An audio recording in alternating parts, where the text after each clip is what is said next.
voy a hablar, digamos, del rol de alguien que está en los medios, digamos, pero en el caso personal mío, digamos, de alguien que está profundamente interesado en la política, no solamente como objeto de análisis a la hora de estudiar esta práctica, digamos, este comportamiento, sino también, digamos, a la hora, digamos, de ver los movimientos y las acciones al respecto, ¿no? Y me parece que este caso, digamos, tiene aspectos episódicos y estructurales, ¿no? Y lo bueno de los aspectos, lamentablemente en muchos casos, de los aspectos episódicos es que ponen sobre la mesa cuestiones estructurales, digamos, que son mucho más lentas, pero ser mucho más lentas, digamos, se sostienen mucho más en el tiempo.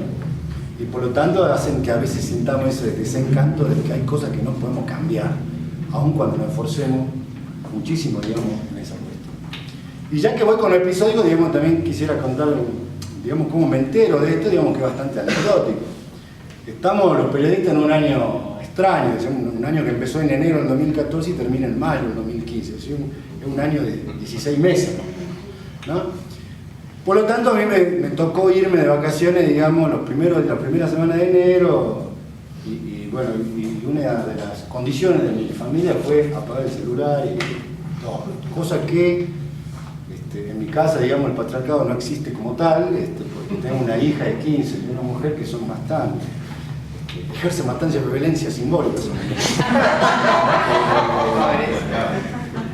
Y resulta que yo venía de un lugar, digamos, me paro en Santiago del Estero a cargar nafta, ¿no? Cuando entro al lugar a comprar una botella de agua, qué sé yo, era la mañana, y en los canales estaba, digamos, el problemón que había en el bordo, con gente tratando de lichar gente y demás. Cuando veo el zócalo del noticiero, digo, bueno, decía el intendente abusó, estuvo con menores, no recuerdo. Y yo lo primero que pensé es que toda esa gente que aparecía en la televisión quería linchar al intendente, pero en realidad querían linchar a los concejales que trataban de destituir al intendente. Primera cuestión, digamos, importante, ¿no? No tengo respuestas tajantes al respecto, pero digo, es una cosa que nos debe obligar, digamos, a reflexionar. Y ahí sí desde los medios, ¿no? Y demás. Porque si la autocensura es cuando alguien no quiere escribir determinada cosa porque siente que el Estado o algún funcionario del Estado, digamos, está observándolo y de alguna manera disciplinándolo, ¿sí? La autocensura no es solamente de ese tipo. La autocensura es también poder escribir en contra de ese intendente, aun cuando la opinión pública de un determinado territorio esté a favor del intendente. Es decir, no me tiene que asustar si es que la mayoría, estoy exagerando, pero si es que la mayoría de los pobladores del bordo, digamos, está a favor de Chicho Mazón. A mí no me tiene que interesar, tengo que decir, muchachos, ustedes están a favor de esto, pero esto es una barbaridad. Porque de última, digamos, la democracia, sin teorizar demasiado, digamos, no es un criterio de verdad, es un criterio de convivencia. ¿Sí? Y dentro de los criterios de convivencia hay ciertas reglas que no digo que tengan que ser rígidas y para siempre, digamos, pero que uno va modificando. Entonces, el primer punto, digamos, de la cuestión que me parece interesante y que voy a dar una respuesta. Lo estructural es muchas otras cosas. Una de estas cosas estructurales tienen que ver con lo que se ha hablado acá, ¿no? La violencia de género y demás, se dijo naturalización de ciertas prácticas, de ciertas subjetividades. A mí acá, digamos, para hacerlo breve, me gustaría traer a colación, digamos, un viejo escrito que tiene más de 200 años y que es de un tipo brillante, aunque ideológicamente, digamos, pueda estar en la antípoda de lo que uno cree, que se llama Hegel. Y Hegel, digamos, por ejemplo, hablaba hace ya en el siglo XIX de eso que llamamos cosificación, ¿no? Porque de alguna manera Hegel asociaba, digamos, la idea de libertad al dominio que determinadas individuales tenían sobre las cosas, porque, digamos, si una cosa es mía, yo tengo, ¿sí?, la plena libertad de imponerle esa cosa a mi voluntad. Y imponiéndole esa cosa a esa cosa mi voluntad, digamos, yo me siento libre, ¿no? Cuando hablamos de cosificación se me ocurre pensar esto justamente. Hay ciertos personajes, en este caso que reúnen poder económico con Chicho Mazón. Yo creo que a muchos acá no nos alcanza la imaginación para saber la cantidad de guita que tiene Mazón. Y que aparte conjuga con poder político. Bueno, esos tipos se sienten lo suficientemente impunes como para convertir a una persona adulta que trabaja en su finca a una mujer a la que quiere someter o a una menor de edad, tiene suficiente poder para convertirla en cosa. Y entonces le impone su voluntad a esa cosa, digamos, y él se siente libre. Y por eso tiene tanta impunidad, porque lo que él sale a decir en los medios, digamos, es horroroso. No puede no generarnos repulsión. Y el abogado también. ¿No? Bien, el abogado es un tipo que defiende, pero digo, entonces insisto con este concepto de cosificación porque me parece que de ahí, y es parte de una de las cuestiones estructurales. En el semanario del sábado estamos sacando justamente, la Fiscalía de la Nación sacó un informe sobre trata en el país. Salta está en el 5º lugar y es la primera después de las grandes urbes. Eso es grave.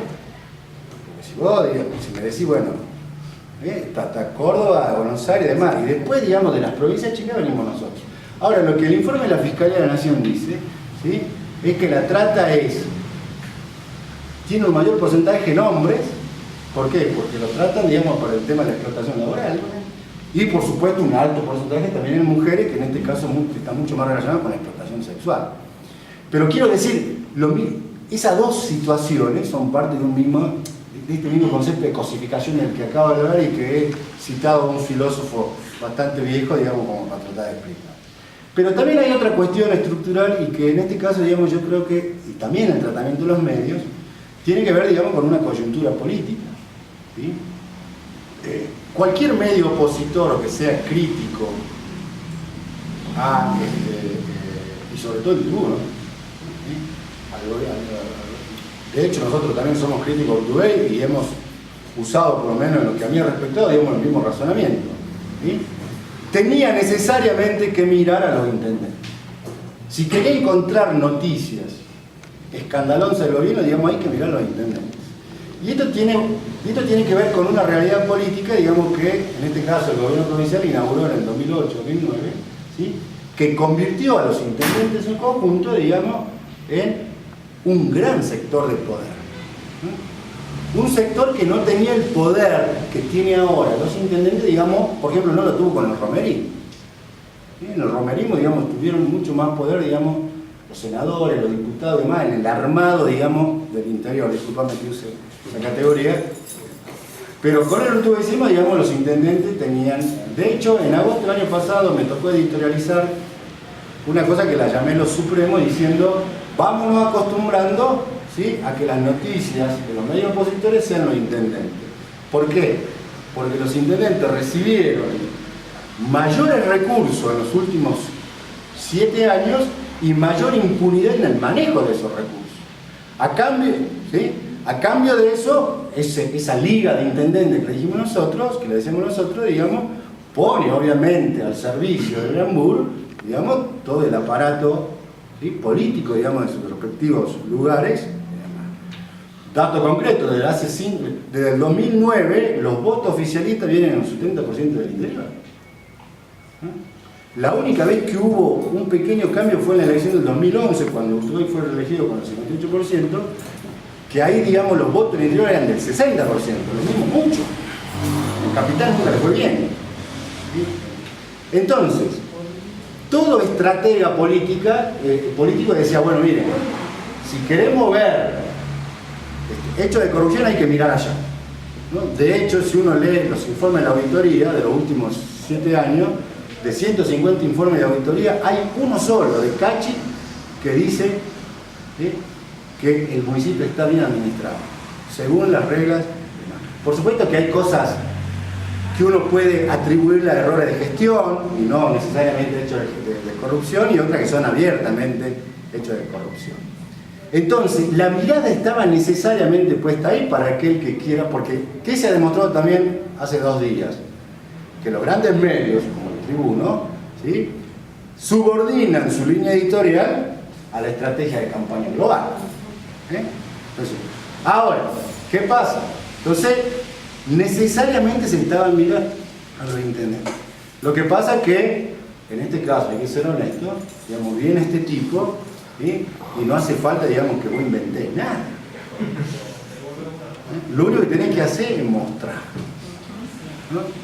Y en ese sentido, obviamente que uno no puede, en términos ya ciudadanos y índole política, más que periodística, obviamente que no puede más que apoyar esa intervención, ¿no? Independientemente después, porque bueno, las cosas tienen, ¿no?, sus formas y demás,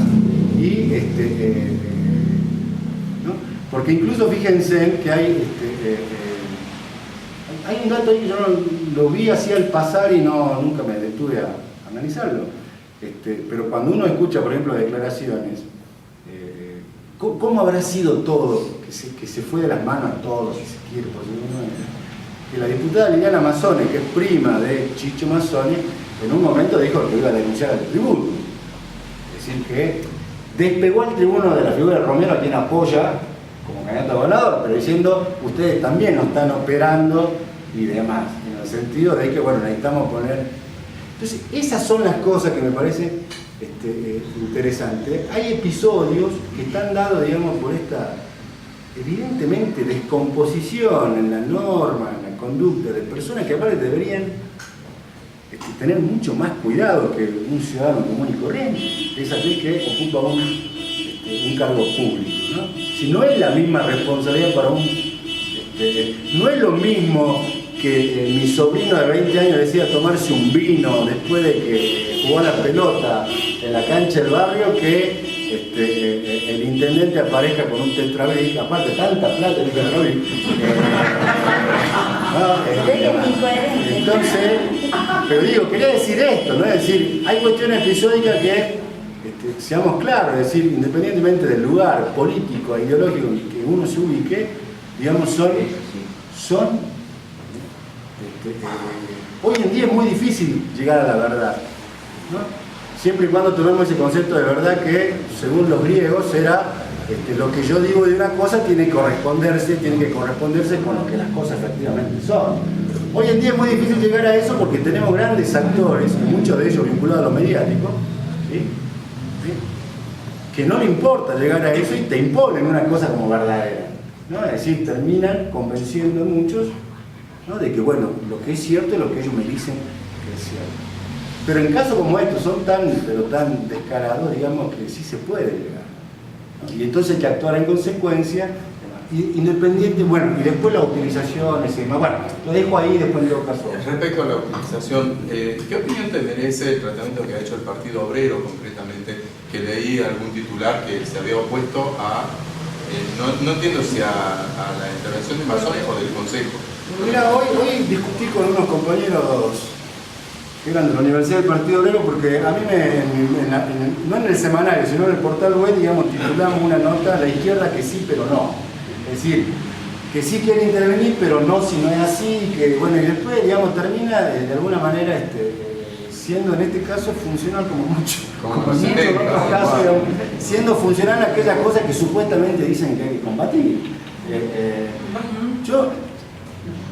Mira, para mí el Partido Obrero en muchos casos, digamos, es tan difícil comprenderlo como difícil comprender a Carrió.